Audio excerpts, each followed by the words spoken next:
Alright, so here I have the good old Trimble TSC3 and the new TSC5. We have been using this for a few weeks out here in all of the elements. Freezing rain, snow, really bright conditions, nighttime, you name it, and the thing has worked great.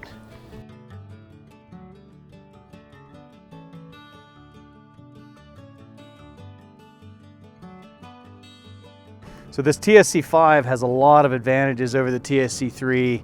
I've been using this TSC3 for about 11 or 12 years and this TSC5 for a couple months now, and it was only a learning curve for about a day before I was used to it and didn't want to go back. TSC7 was not a big interest to me because I have to hike a lot and it's so heavy. This TSC5 it feels the exact same as this TSC3. You can see the 5 is a little bit taller than the 3 is. It's certainly wider with that big touch screen. It's thinner except with this mount on it, it looks just as thick, but it is a thinner unit. So the TSC3, you can see this one, this one's 2.5 years old, and the rubber is pretty well beat up. We do a lot of mountain work, a lot of mountain surveying, crawling over rocks, and our stuff gets used. And this thing is held up incredibly, and the rubber casing shows it. This one has rubber just around the screen, and the rest is a hard plastic. I assume it'll hold up just as well. I think the plastic is more prone to take some dings than the rubber is. So this TSC5 has a super bright screen in it. Right now we're out here, the sun is shining bright, no clouds in the sky, fresh snow everywhere. This is as bright as conditions I've ever worked in, and I can see this TSC5 screen excellent. The TSC3 screen, I got to get the right angle to see it well enough. There's a major difference. Can't imagine not being able to see this screen with how bright it is ever. At first I saw this big glass screen, worried about breaking it. I talked to Trimble and they talked about all these tests they did with a steel ball drop, and it's supposed to endure a lot. It has held up incredibly well. I don't even have the screen protector on this one because it's a kind of a trial unit, and I haven't run into a situation where I've actually been scared of breaking the screen. So I know that they put a lot of research and development into this stuff. It really seems like a durable unit. It's got this raised rubber edging around it so you can kind of knock it around on the sides, and it's not going to take the abuse on the screen. This thing was obviously designed to be out here in a real world situation every day, not just in an office. And I have been using it all through the mountains, construction sites, everything, and it has held up great, not had an issue. So these are the two different cradle mounts for these data collectors. Right now they feel about the same. One thing I have noticed with this TSC5 cradle, first of all, it's not real intuitive how to put it on, but it does go on. It feels like it stays really well.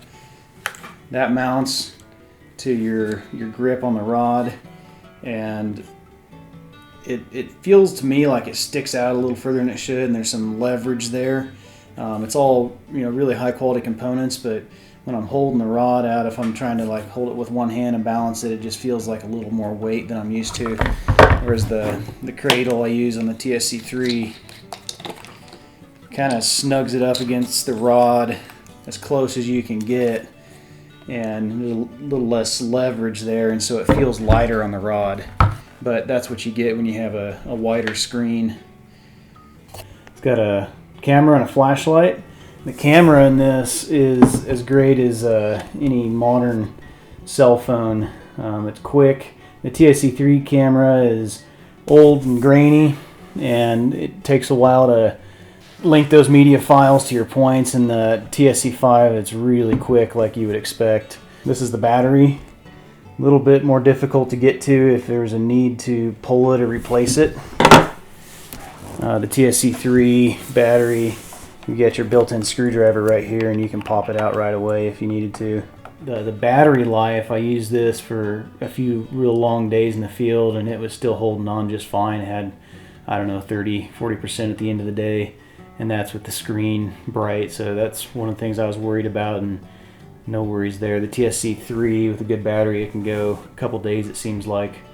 So this TSC5 has a USB Type-C port. That's the only data port, the only charging port.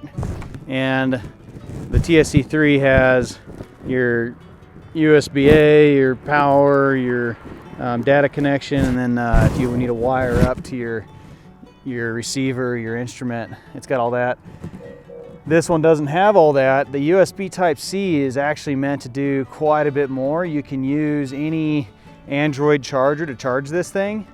So if you've already got a cigarette lighter plug-in charger in your truck, you can just use this to plug it right in. It may not be the fastest way to charge it because you don't have enough watts, but the one that comes with it can charge this thing in like an hour and a half. It's pretty quick. There is a battery port in the back if you want to put a supplemental battery, and it comes with a built-in battery. You can put yet another battery and just go out for like a couple days, camp out, not have to worry about plugging in.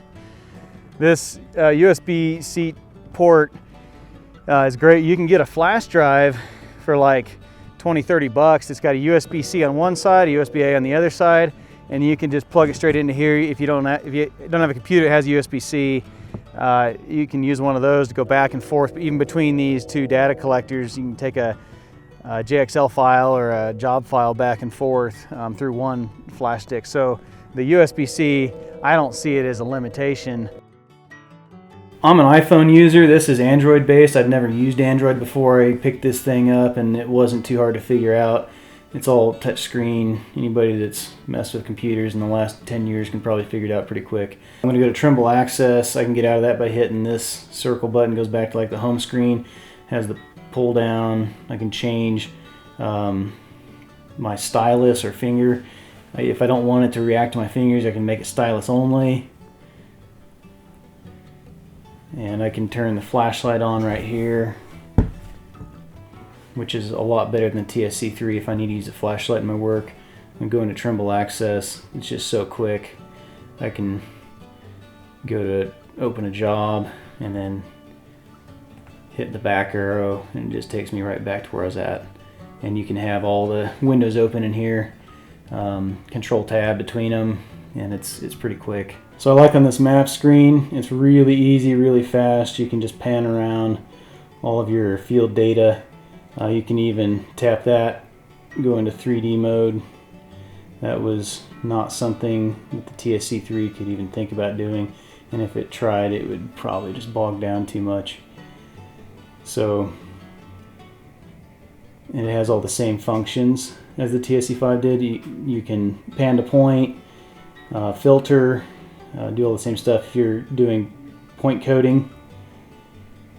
In the TSC5, it'll draw your line work for you. Just incredible options in here. So the TSC5 is like a smaller version of the TSC7. If you've used the TSC7, that thing's big, heavy, bulky, and kind of not fun to carry around all day. This is the unit for you if you're going to be in the field all day with a data collector. I would pick this any day over the 7. This unit does not work with a scanner, so we haven't done any SX10 or SX12 scanning with it.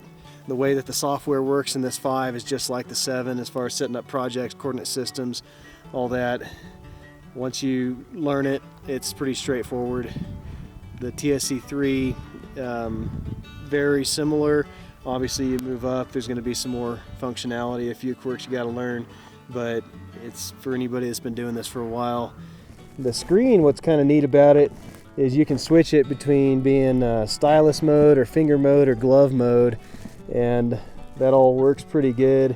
I think one day my gloves were covered in freezing snow and I was having some trouble, but the stylus still did great when there was a bunch of frost on the screen. So there's a couple of things that take some getting used to. Little things, the stylus has this clip instead of a slot you slide it in. I think I still prefer the slot, maybe it's just a matter of time. The enter button for storing shots isn't quite as big and bulky and convenient. The keyboard's great. The buttons are a little bigger than the TSC3 and pretty easy to navigate. It's got a louder speaker on it. If you're working around traffic, it's easier to hear. The screen is really bright. And also you can change the brightness. It's got nighttime mode. I like that. It's got a ton of battery life in it, a great camera. There's a few times that it's just takes some getting used to, but overall it's a great unit. Looking forward to upgrading permanently from the TSC3.